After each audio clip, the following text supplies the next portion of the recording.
The old Miller farm sat on the edge of the valley, a quiet stretch of land surrounded by wheat fields and the whisper of the evening wind. The house looked ordinary, worn from years of storms, its paint faded, its barn creaking with age.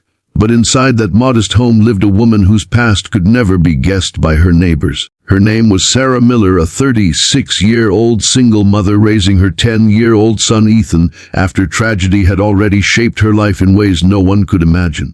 Sarah wasn't always a farmer.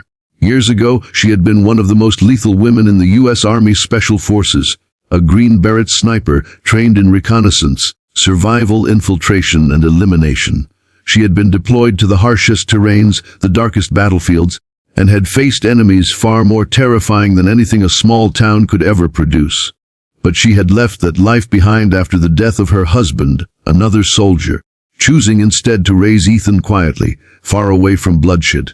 The townsfolk saw her only as a quiet, hard-working mother who sold fresh produce at the local market. She rarely spoke, never boasted, and never gave away the depth of her training. To most, she was simply the farm widow. But trouble was brewing.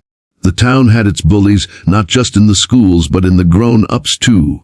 A gang of reckless men in their 20s who liked to call themselves the Red Hawks. They were arrogant, entitled, and spoiled sons of wealthy businessmen who thought the world belonged to them. They raced trucks on country roads, harassed locals, and vandalized property. And now, for reasons no one could quite explain, they set their eyes on Sarah's farm. It started small: broken fence posts, trash left on her driveway, spray paint on her barn door spelling out words meant to intimidate. Sarah cleaned it silently each time, never reporting it, never fighting back. Ethan noticed, though. "Mom, why don't you tell the sheriff?" he asked one evening, his small hands helping her patch the fence again. Sarah only gave him a small smile. "Because some battles don't need words, Ethan. Some battles wait for the right time." But the bullies grew bolder. They began showing up at her farm at night, their headlights sweeping across the wheat, their laughter breaking the silence. They shouted insults, honked horns, and once even fired a shotgun into the air just to scare her. The sheriff, he was powerless. One of the Red Hawks' fathers was on the town council. Another's uncle was a judge.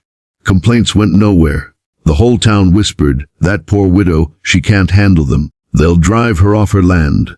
But what they didn't know, what no one knew, was that Sarah was watching, observing, calculating. Every night those bullies came, she noted their patterns, their weaknesses, their arrogance. Years of military training never left her. She saw not just reckless boys, but tactical mistakes, sloppy moves, exposed positions, vulnerabilities. And her patience was running out. One Friday night, Ethan came running into the house panicked. "Mom, they tied one of our goats to the tree and painted it red." Sarah's eyes darkened. She walked outside calmly. The Red Hawks sat in their pickup trucks at the edge of the property, laughing, beer bottles in hand, music blasting.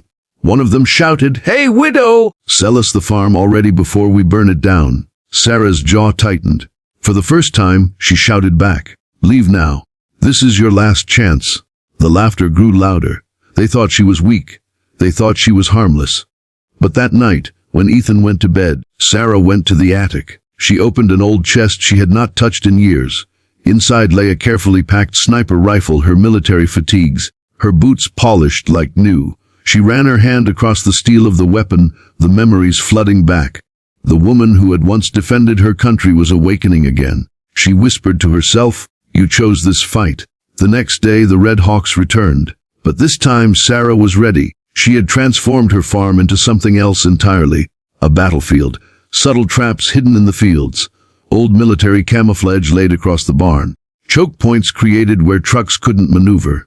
And her sharp eyes scanning from the roof, calculating every move. When the first bully stepped across her property with a bat in his hand, he thought he was scaring a widow.